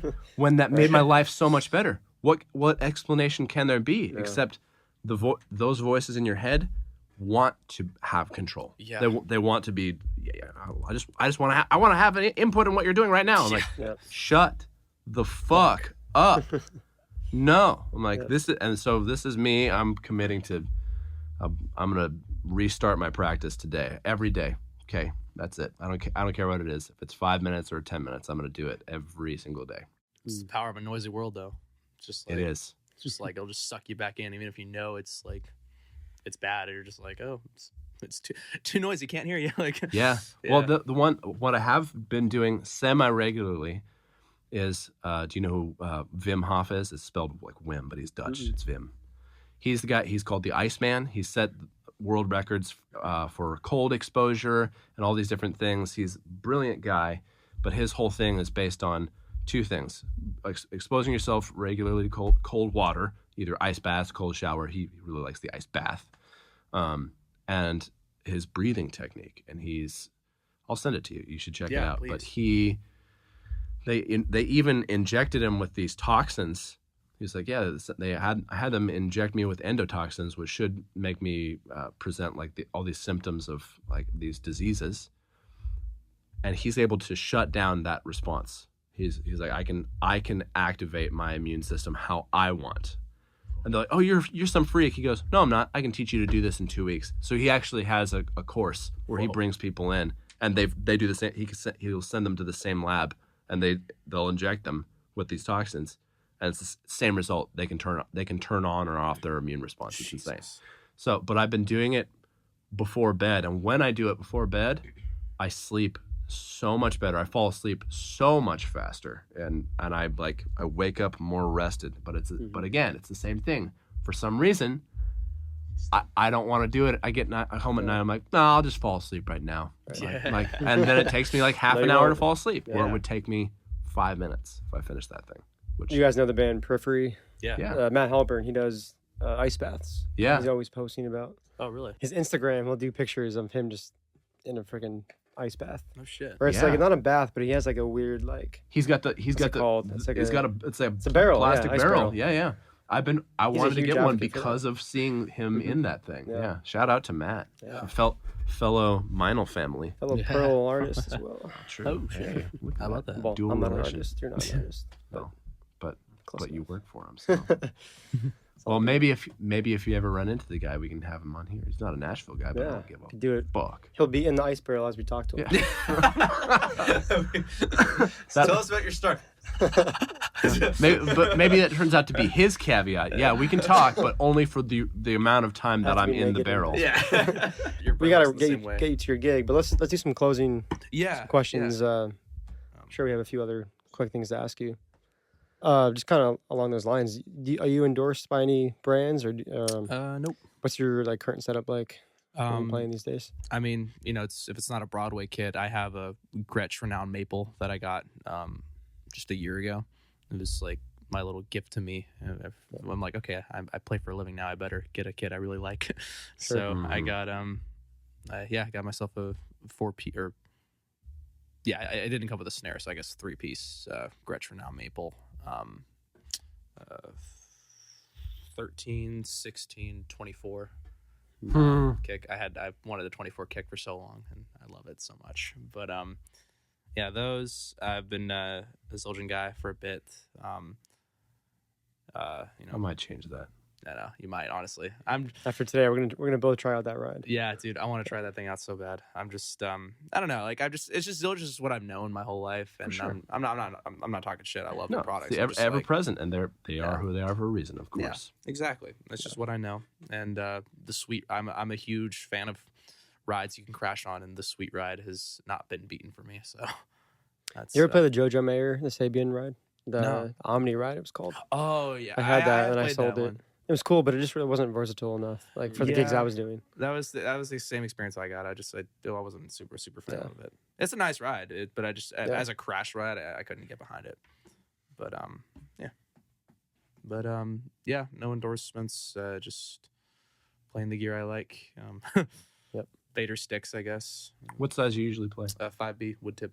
Nice. Yeah, just standard. It's just like the easiest thing to buy in a brick. That is true. Yeah. Then again, I don't buy bricks anymore because they always come out warped, so I just buy them pair by pair now. That But- is so frustrating.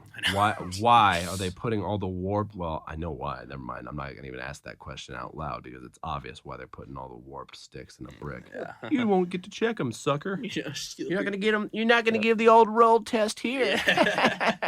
Dude, I've never been so anal about sticks in my life now. Now that I'm like, because it's like, it bums a gig out if you're playing a fucking warped stick. I used to just get through it. I'm like, oh, whatever, it doesn't matter. Like, but now I'm like, hey, dude, I'm doing this every day for a living. I better enjoy myself. Like, Yes. So. Did you ever play Back Bay drumsticks? Bro. Bro. Never heard of that? Bro. Back Bay? Yeah, they were a cheap ass brand. I Wait don't even know if they still exist. I might have bought I think when I was first starting out, I might have bought a brick from them, just seeing like how cheap they were and being like, oh, it may have been a different brand. What about CB? You remember CB? No, I don't. That was my first drum kit. It was CB. CB. You know what Really? CB stands for?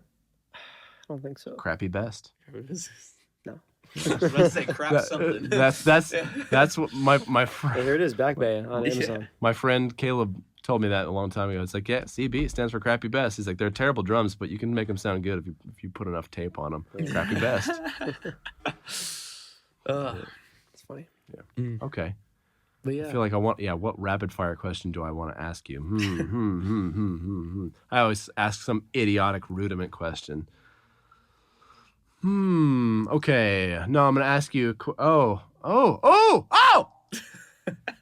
He's always shouting by the end of this too, so don't be alarmed. I love it. Okay.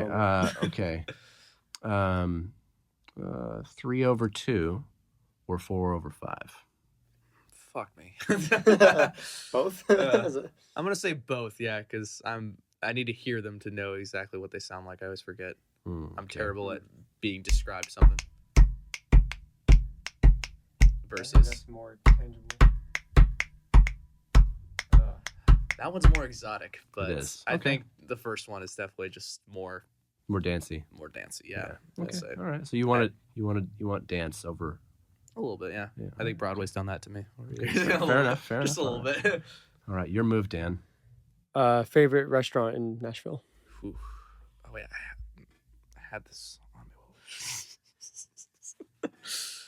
I don't know. 5 Points Pizza is pretty good. Yes, it is. Nicoletta's Italian Kitchen. I live right by there now. What so Italian? What's that? Nicoletta's we both- Italian we both Kitchen. have it. Yeah. Yeah. Dude, have you been there? Oh, no, I have not. You gotta go there, man. Very good. Yes. It's good stuff. Man. I've been wanting to hit a new place recently. Yeah. So We'll have yes. to make it happen, man. Nicoletta's. Let's go and get some.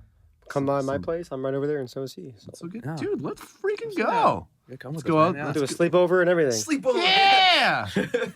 We're having macaroni and cheese tonight. That means garlic bread. Oh man, you know how long it's been since I've had some decent G bread? Oh, it's been a solid bread. minute. G bread, baby. Put that in your bubble.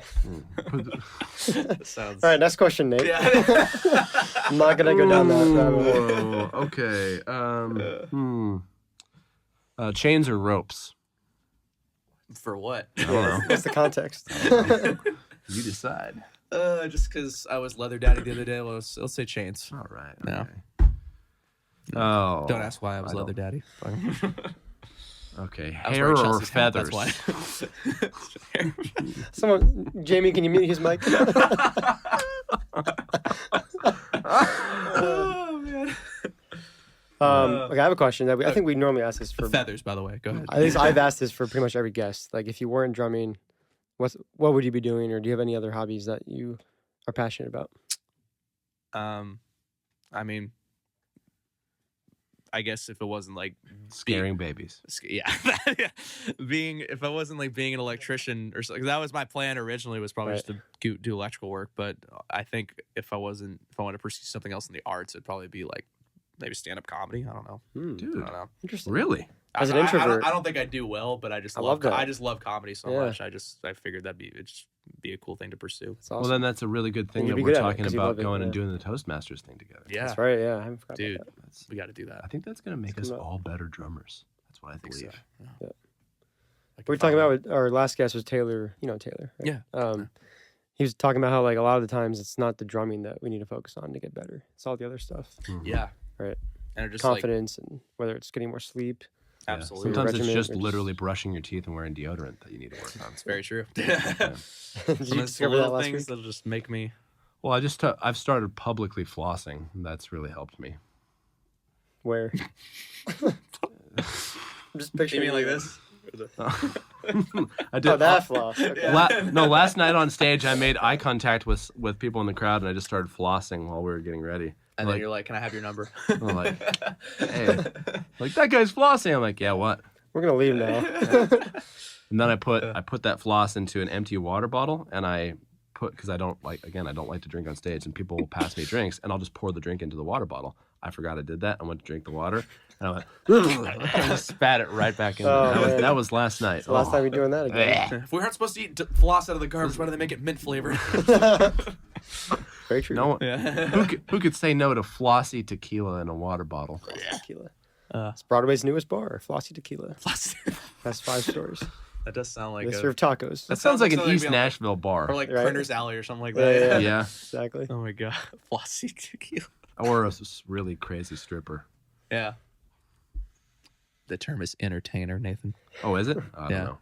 you canceled now. You know, I had a. Oh, we were already I had canceled like an hour ago. I had a There's minor no way this is argument. gonna air, so let's just. No I way. had a minor argument with a stripper once that lasted about 2 seconds because I wasn't gonna participate in the festivities, and she was basically trying to like make fun of me and peer pressure me into being around for it. And she's like, "You never do anything fun." I was like, I looked her in the face. Was like, "I do all kinds of fun shit." Like that was it. And I'm telling my mom. Yeah, and I'm telling my mom.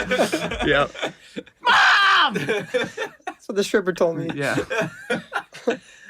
Shiny lady told me. Yeah. Nathan, when I tell you about going to those places, that's when you were like 12. Yeah, that was when I was 12. Yeah. And I had the same exact voice. I do all kinds of fun shit. Yeah. Can you imagine a 12-year-old sounding like that? Do all kinds of fun. I'm thinking like Adam Sandler, like something. Why does that kid have a beard? Is that Zach Galifianakis? Okay, I have another. This is a deeper question for you. How would you define success? Oh man. God damn, I wasn't prepared for this. You sort of touched upon like your goals, like trying to like do Broadway, but eventually like have a pretty steady touring gig, right? Yeah. I mean, I would say, I guess, like, maybe, like, when you feel satisfied yourself, but I feel like a lot of the times you just never feel that full satisfaction. That's what keeps us going to like the next thing. But yeah, I don't know. I guess without being lazy, I guess it's a spectrum. I don't know. It's however you define it. That's I wish I had a better answer, but like that's just I have idea of what success looks like in my head, and I think it's for like I don't know if I'm ever going to be at this place where it's like I did it. I'm touring the world now. I'm done, but like I'll definitely have those goals of like, oh, I want to play Red Rocks or that. I did that. That's success. Maybe it's moments. Maybe it's like it's not I'm a success. Maybe it's just I have succeeded. This was a success. Yes. You know, moments. Maybe that's what it is. I think that's a great answer. Yeah. Sorry for answering for you. No, but yeah, I think it just kind of as you were saying that, it just kind of occurred to me that I think that's what it is because I've heard that question asked a lot. And I've never known how to answer it myself. It's a tough question, but I feel like it brings out a lot of good potential answers and like talking points. What do you guys define success as? I feel like success. Well, I like what you first said. Like you have to define it yourself. It can't be someone else's success. So that's number one. Like I think it comes from fulfillment. That's the word I go back to. And I think fulfillment comes from like working hard at something for a long time, and then like you said, the moment it pays off, you just like feel that fulfillment and like. So it may not be like money, or it may not be like tangible things. Like I got married, I have a kid, I have a car, but like just I don't know. Maybe it's for you. It's like drumming, and it may not hit you until like after you do the thing. Yeah. Then you look back and be like, wow, like I'm doing what I love and I'm fulfilled. And that's absolutely. Success. If I may say one thing that kind of goes alongside that, it was actually something right before I moved. I got to see Tom Segura, the comedian, in concert, or like do a show. And like one of my favorite things he said, he even said it on his last special. He was saying how like, just because, you know, like being in the beginning, like as a struggling comedian, how it's such a super hard. He was saying like, he had like the best advice on like following a dream. And he was saying like, as long as you accept that it may not work out the exact way you'd hoped, you will still feel fulfilled by this pursuit of the dream. Yes. And it was like the perfect time to hear that, being like right before I moved to Nashville. And it just kind of gave me a better mindset, being like, okay, like this may not work out. Right. But it's about the journey versus the result. Yeah. Just the pursuit. Feel feel fulfilled by the pursuit, or just know that it may not be exactly. Yeah. Or just learn to manage your expectations. But it's like, it could still, That's beautiful. Yeah. Not saying it won't happen, but it's just like, you know, it's, But if you don't go after it, you won't have it in any shape. Absolutely. But I'd rather have it take some shape than none. That I love that, man. Absolutely. Thank you for that. I think we all need to be reminded of that. Definitely. Probably a perfect way to wrap it up. Yeah. Sounds good, man. Yeah. Sweet. Well, thanks. Dude, thanks for having me. Thanks for your time. Yeah. Man. Where can people follow you, get a hold of you? So I'm just on Instagram and Facebook right now. Cool. It's Ethan Harb Drums. That's ETHANHARB as in boy, drums. And then Facebook, Ethan Harb. I have YouTube videos here and there, and it's under the same name, Ethan Harb Drums. But I haven't uploaded there in a minute, so. Nice. Yeah. Cool. Well, we'll link to those, and until next time.